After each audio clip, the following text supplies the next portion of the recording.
Bonjour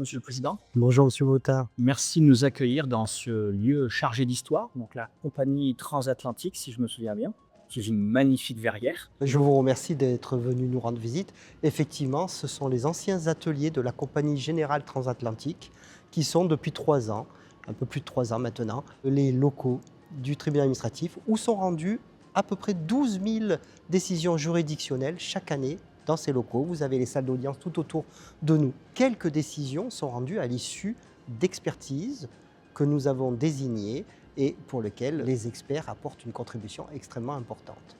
Je vous invite à prendre place autour de cette table où nous allons échanger sur l'expertise, si Merci. vous le voulez bien.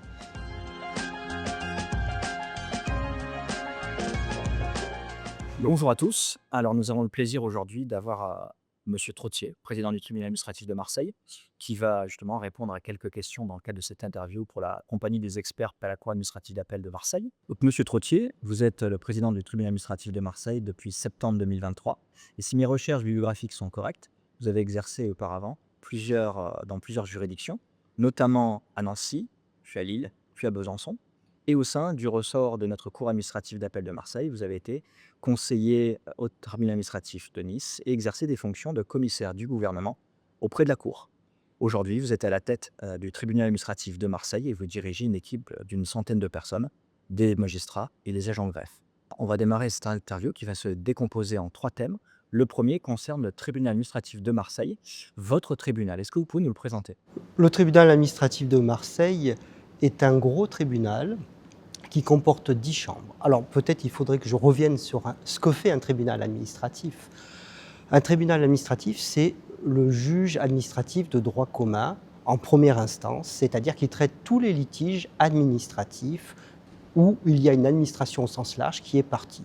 Ça peut être une administration de l'État, comme une préfecture, quand le préfet prend une décision, une administration territoriale, comme une commune, quand on accorde ou on refuse un permis de construire, on refuse d'indemniser quelqu'un qui est tombé sur un trottoir, ou ça peut être un établissement public, comme un hôpital. Donc voilà ce que fait le tribunal administratif, et le tribunal administratif de Marseille est un des gros tribunaux dans le sud de la France. Comme je le disais tout à l'heure, il comporte 10 chambres, qui sont spécialisées selon les matières. Puis il y a des greffes et des services qui ont des spécialités particulières, donc un greffe des urgences, mais aussi un greffe des expertises, pour ce qui nous concerne, puisque ce greffe va se charger donc, de gérer toutes les demandes d'expertise en cours.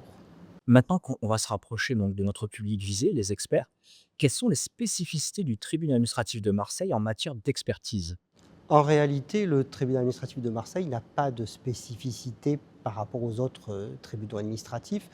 Il est en fonction des requêtes dont il est saisi. Et à Marseille, nous sommes saisis principalement de demandes d'expertise médicale. Bon, évidemment, on pense à la responsabilité hospitalière, mais il n'y a pas que ça, puisque le tribunal administratif est en quelque sorte le conseil des prud'hommes pour les agents publics.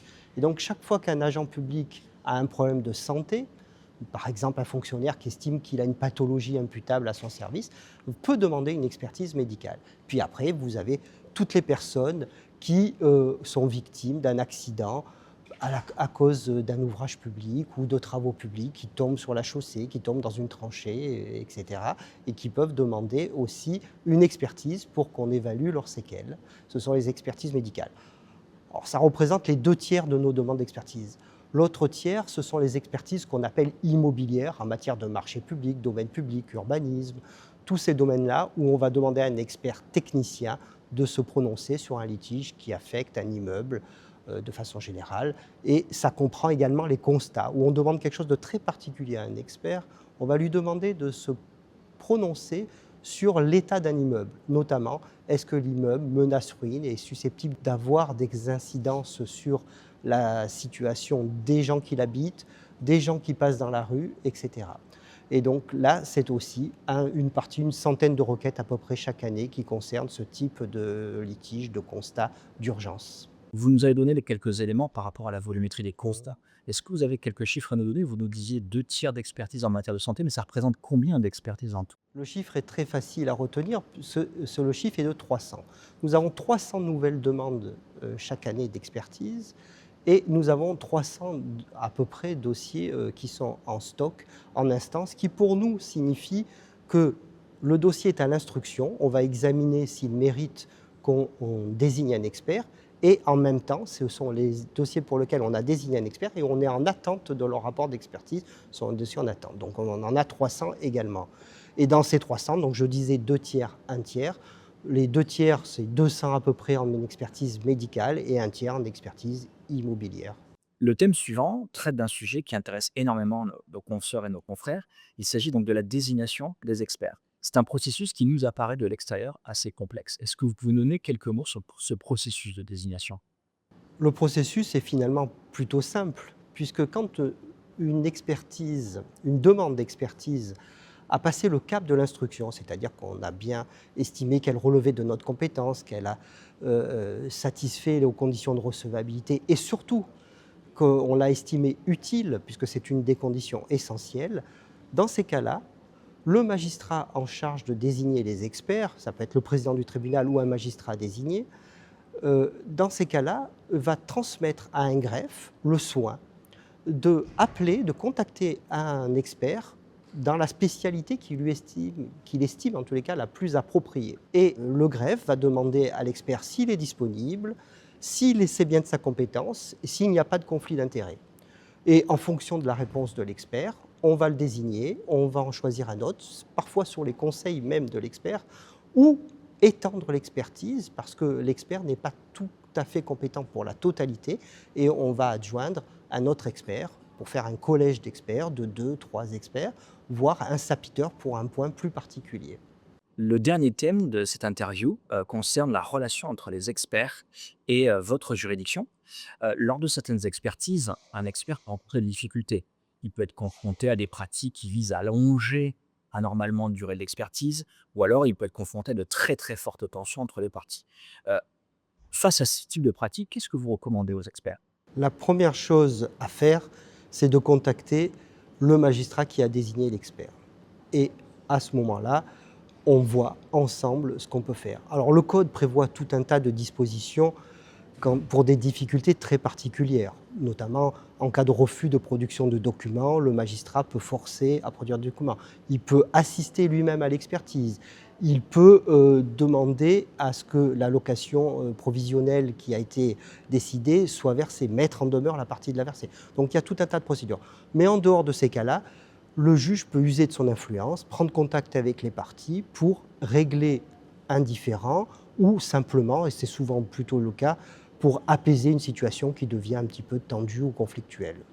Alors maintenant, un autre aspect de la relation entre l'expert et la juridiction, si au cours d'une expertise, un expert venait à découvrir un potentiel conflit d'intérêt avec une partie, que doit-il faire? Alors c'est une question très intéressante parce que le Code de justice administrative ne prévoit que les cas où on se rend compte d'un conflit d'intérêt avant le début des opérations d'expertise. Mais en cours d'opération d'expertise, rien n'est prévu dans le Code et la jurisprudence n'a pas eu à trancher véritablement ce litige. Donc ce que je recommande, c'est de prendre contact encore une fois avec le magistrat qui a désigné l'expert et on examine la situation au cas par cas pour savoir s'il y a lieu que l'expert abandonne l'expertise, ce qui est tout à fait possible et se fait remplacer, ou poursuit si l'expert a estimé de façon un peu trop prudente qu'il était en conflit d'intérêts. Pour finir, selon vous, quelles sont les principales qualités que doit avoir un expert de justice près de la juridiction administrative? On me pose souvent cette question et je réponds aussi souvent par une boutade en disant qu'on attend 3 qualités d'un expert. La première, c'est le respect des délais. La deuxième, c'est le respect des délais. La troisième, c'est le respect des délais. Mais plus sérieusement, je sais très bien que le respect des délais n'incombe pas qu'à l'expert et qu'il arrive très souvent qu'il est victime des agendas des uns et des autres, parfois de la réticence des parties à communiquer différentes pièces et de la difficulté de l'expertise, bien évidemment, ou parfois des assistances techniques. L'expert est obligé, notamment quand il doit faire un forage et faire appel à une société, il faut caler tout ça avec les agendas des uns et des autres, donc c'est très long. Donc pour résumer, encore une fois plus sérieusement, ce qu'on attend d'un expert, c'est qu'il réponde à la mission qui lui est confiée, toute la mission, rien que la mission, qu'il le fasse dans des délais raisonnables et bien sûr qu'il le fasse dans un langage compréhensible par un non-expert qu'est le juge. Bien, merci Monsieur le Président pour ce temps d'échange et surtout pour le temps que vous nous avez consacré, puisque je pense que votre agenda doit être bien chargé. Je pense que les réponses étaient très claires et vont permettre aux nouveaux experts de la compagnie de mieux connaître la juridiction et de mieux connaître le processus de sélection des experts. Nous sommes vraiment heureux avec ce type d'interview de pouvoir renforcer les liens entre le tribunal administratif et la compagnie des experts que je représente ici. Je vous remercie à nouveau pour votre temps. C'est moi qui vous remercie.